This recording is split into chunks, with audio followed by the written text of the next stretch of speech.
se você pudesse colocar o seu dinheiro em apenas um investimento pro resto da vida, qual seria ele? Eu recebi essa pergunta e é isso que você descobre nesse vídeo. Então qual que é a dinâmica? Eu vou pegar parte do que eu ganho durante a minha vida toda e vou investir em apenas um ativo que está disponível no mercado financeiro, pode ser de qualquer lugar do mundo. Não vai poder mexer nesse dinheiro e vai precisar continuar aportando nesse mesmo ativo. Se ele pagar dividendos, eles precisam ser reinvestidos no mesmo lugar, não pode ter nenhuma diversificação. Isso até eu completar 65 anos de idade, o que é tempo, né? Mais de 40 anos, não tenho nem 25 ainda. Tá bom? Tem quantos anos, cabecinha? Não tem nem um mês. E o que acontece? Batendo de 65 anos, eu vou poder pegar o dinheiro que foi acumulado e investido apenas em um ativo e vou poder fazer o que eu quiser. Se eu quiser gastar, eu posso gastar. Se eu quiser pegar esse patrimônio e diversificar para gerar renda de alguma forma, eu posso fazer também. Lembrando que isso aqui não é uma recomendação de investimentos e ninguém precisa colocar todo o dinheiro em apenas um ativo, porque com certeza ter uma estratégia e montar uma carteira diversificada é muito mais seguro e vai provavelmente te garantir um retorno maior no longo prazo. Nós vamos trazer algumas reflexões aqui. Porém, a dinâmica do vídeo é essa. O que eu faria com o meu dinheiro se eu pudesse escolher apenas um ativo? Primeira opção seria colocar em uma renda fixa aqui do Brasil, podendo ser um Tesouro Selic, podendo ser um CDB, uma LCI, uma LCA. Óbvio que esses títulos têm vencimento, então tô no site do Tesouro Direto, pegando um Tesouro Selic, vencimento em 2026, 2029, mas é aquilo. Se o título vencer, você vai lá e compra outro título do mesmo tipo. E dentro da renda fixa, nós temos as pós-fixadas. Por exemplo, um Tesouro Selic e um CDB. E o que acontece? Você nunca vai ter menos do que você investiu e o rendimento do seu dinheiro vai estar de acordo com a taxa de juros. E nós temos um ponto, aqui no Brasil, realmente o histórico de taxa de juros é bastante alto, porém a inflação também é bem alta. Mas se você compara a inflação com um CDI, por exemplo, né, Renan? A renda fixa, nós temos um ganho real, ela se mantém acima da inflação. Mas entre CDB e Tesouro Selic, qual iria? O que acontece? Realmente no CDB nós temos a garantia da FGC até 250 mil reais, investindo em um CDB de um bancão, né, Renan?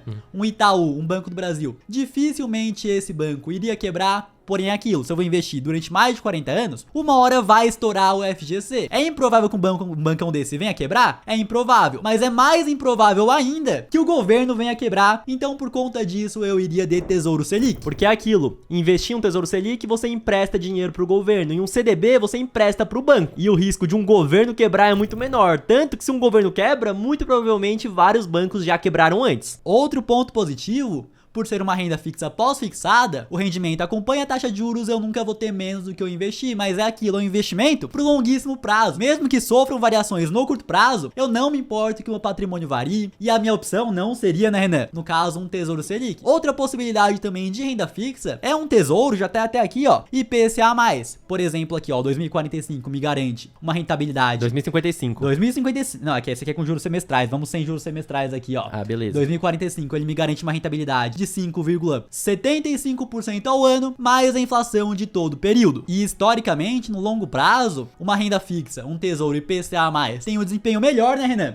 Do que somente investir em um Tesouro Selic e uma renda fixa pós-fixada. Porém, agora vem um ponto importante também. No curto prazo, esses títulos IPCA+, sofrem marcação ao mercado, ou seja, eles podem estar valendo antes do vencimento, se eu quiser tirar o dinheiro, tanto mais quanto menos daquilo que eu investi. Mas como o Matheus só faria 65 anos em 2066, isso não faz diferença, por isso que se fosse um investimento de renda fixa, seria o Tesouro IPCA+, mas não, essa não é a nossa escolha. Partindo agora para renda variável, um investimento que eu gosto bastante são os famosos fundos imobiliários. Então um fundo gigantesco com vários imóveis, eu comprando uma cota, viro dono de parte desse fundo, esses imóveis estão alugados, o inquilino paga aluguel, eu recebo a minha parte através dos dividendos. E é aquilo, é pro longuíssimo prazo, eu vou pegar meus dividendos e sempre vou reinvestir para aumentar o meu patrimônio. Porém, qual que é a complicação? Nós só podemos investir em um ativo, então precisaríamos escolher apenas um fundo para investir durante mais de 40 anos. E por estar investindo no longuíssimo prazo, eu focaria muito mais na qualidade do fundo do que simplesmente no preço. E eu gosto bastante de fundos imobiliários de galpões logísticos. Eu acho que o HGLG11 tem uma diversificação muito boa e a qualidade dos imóveis também. Eu gosto também de alguns fundos imobiliários de papel que pegam dívidas mais seguras, os famosos fundos high grade. Porém, podem escolher apenas um ativo, com certeza eu não posso me dar o luxo de errar. E o que acontece? O mercado de fundos imobiliários nem tem 40 anos ainda. Aí, para conseguir ter uma diversificação maior nesse setor de fundos imobiliários, eu poderia pegar um FOF, um fundo imobiliário que investe em outros fundos imobiliários. Ou outra opção também seria, né, Renan? Investir em um ETF, por exemplo. Nós temos o índice dos fundos imobiliários, que é o famoso IFIX. Esse aqui é o IFIX, que é o índice que reúne os principais fundos imobiliários. E você pode ver que ele se valorizou ao longo do tempo. E nós poderíamos investir nele através de um ETF, que é o XFIX11. Ele é gerido pela XP. E no Brasil, os ETFs ainda não pagam dividendos, ou seja, o dividendo que é recebido pelo ETF acaba sendo reinvestido. Eu não gostaria de escolher apenas um fundo. Mesmo sendo um fundo qualitativo, o que acontece? Pode acontecer algum problema, certo, Renan? Em 40 anos ainda? Em 40 anos? Então eu iria ou de FOF ou pelo ETF. E eu prefiro o ETF nesse caso aqui, mas essa ainda não é a nossa escolha. E agora que vem um ponto. Quem aluga os imóveis, ou quem pega empréstimo, né, Renan? Dos fundos de papel, são empresas. Ou seja, elas precisam dar um retorno, né, Renan? Maior do que o aluguel que elas pagam, do que a dívida que elas contraíram. E agora que nós vamos para as ações, que pro longo prazo costumam sim ser um ótimo investimento. Mas é aquilo, pode escolher apenas uma ação. Se fosse para escolher apenas uma ação, com certeza eu escolheria de um setor perene, que eu sei que essa empresa vai continuar existindo daqui 40 anos, então poderia ser uma empresa de energia, de saneamento, um bancão. Porém, mesmo assim, escolher apenas uma ação, mesmo que seja de um setor perene, é muito complicado, porque investir em apenas um ativo te coloca no risco da ruína. A chance de uma empresa que já tá há mais de 100 anos na bolsa de valores quebrar é improvável, mas durante 40 anos existe. E se quebrar aquilo, todo o patrimônio tá alocado lá. Então, para ficar mais diversificado, comprando apenas um ativo, nós poderíamos escolher um ETF. Aqui no Brasil, nós temos o índice, o Ibovespa, que ele reúne as maiores empresas aqui do Brasil. E para investir nesse índice, você pode usar um ETF, né, Renan? Por exemplo, um BOVA11. Mas é aquilo, para você escolher as empresas aqui dentro do Brasil, nós temos muitas oportunidades. Porém, o mercado como um todo, certo, Renan? Cresce, mas cresce de forma muito lenta. Tanto que o Ibovespa ficou lateralizado, andou de lado, não teve um retorno real durante muitos períodos. Esse gráfico aqui só mostra desde 2006, mas vocês podem ver que de 2009 até 2016, ele subia um pouco, caía, mas vocês podem ver que ele não saía do lugar. Uma ação apenas eu não gostaria de escolher. E mesmo o índice aqui do Brasil não sendo eficiente, eu preferiria do índice, porém tem mais opções ainda, né, Renan? Vamos agora para algo mais antigo, que se provou ao longo do tempo, que já tá aí há muito, mas muito tempo. Tô falando do ouro, que tem valor desde que o mundo é mundo e a oferta é limitada. Então existe uma estimativa que todo o ouro que nós temos reunido no mundo inteiro são apenas 4 piscinas olímpicas. E aquilo, o ouro já tem valor? Até mesmo antes de Cristo. E a tendência é que ele continue tendo valor daqui 40 anos. Vocês podem ver aqui o gráfico que compara o ouro com o dólar americano. E sim, ele sofre oscilações de acordo com a demanda compradora e vendedora, mas ele tem subido, se apreciado ao longo do tempo. No caso do ouro, é o que eu tenho mais certeza que daqui 40 anos vai continuar tendo valor. Mas não considero o melhor no requisito risco-retorno. Então a gente não fica com ele. E antes que falem o seguinte, não, mas é um ativo do mercado financeiro, o ouro não é negociado na bolsa, não vai poder comprar ouro. Mas eu posso comprar, por exemplo, um ETF de ouro. Então, para investir diretamente em dólar nos Estados Unidos, nós temos o GLD. Aqui é um ETF somente de ouro. E aqui na bolsa brasileira, nós temos o Gold 11 também. Eu iria de ouro na bolsa americana, porque o ouro em si é um ativo dolarizado e dessa forma também eu me protejo do risco Brasil. Mas não seria o ouro. Outra opção também pode ser o Bitcoin. Eu gosto bastante de Bitcoin, dos fundamentos,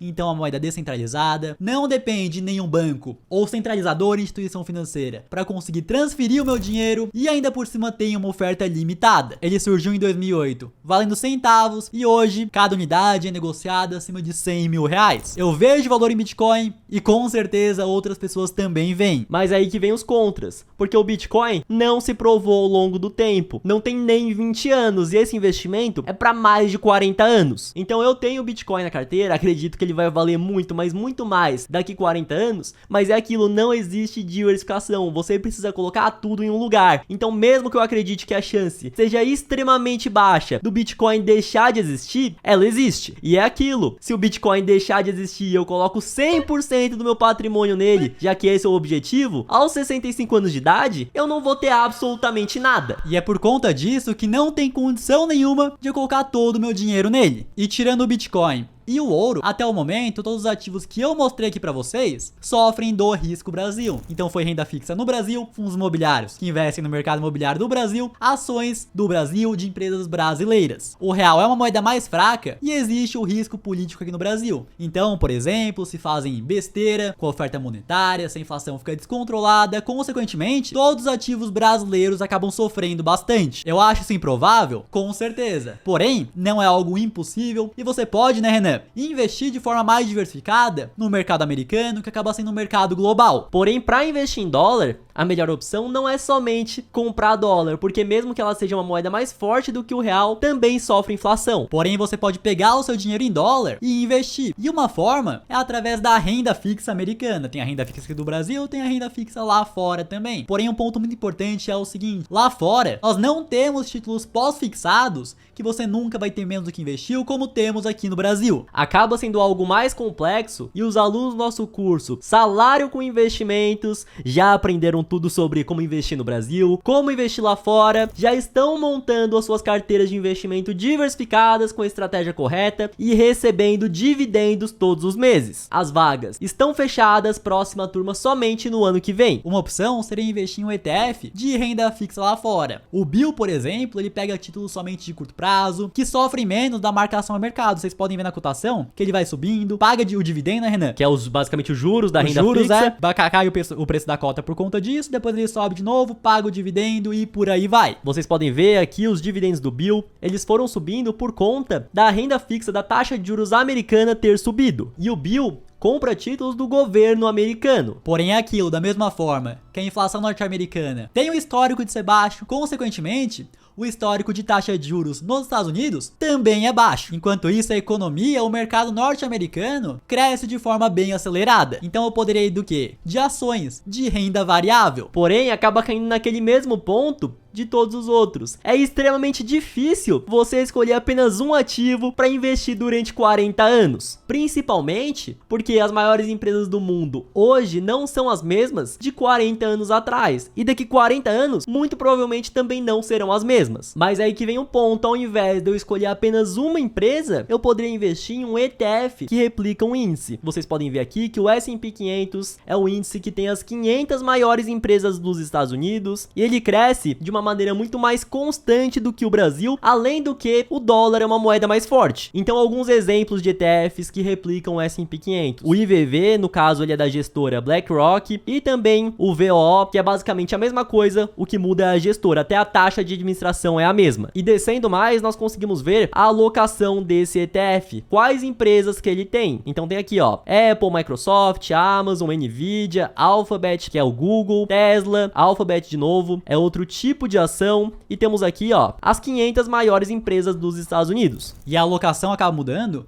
porque quanto maior a empresa, maior o peso que ela vai ter no índice. E é aquilo, vocês podem ver que é um índice muito mais eficiente do que o do Brasil, e vocês podem ver também que nos últimos 10 anos ele teve um retorno médio de 12% ao ano. E isso, muita gente pode pensar, nossa, 12% ao ano? Porém é 12% ao ano em dólar. Nós estamos em 2023. Sabe quanto que o dólar custava em 2013? Então a gente vem aqui, ó, cadê 2013? 2013 o dólar custava ainda R$2. Lembrando que rentabilidade passada não garante rentabilidade futura. Porém, o que eu vejo, investir no ETF que tem as 500 maiores empresas dos Estados Unidos, você está investindo diretamente, né, Renan, no mercado global de forma extremamente diversificada. Porque acontece, a Apple, por exemplo, não vende apenas para os Estados Unidos. A Nvidia, o Google, a Microsoft, o Meta, que é o Facebook, vende para o mundo todo. E os maiores cérebros do mundo acabam indo empreender nos Estados Unidos por ter realmente um livre mercado maior. Então o Elon Musk, por exemplo, que é dono da Tesla, SpaceX, Neuralink, diversas empresas,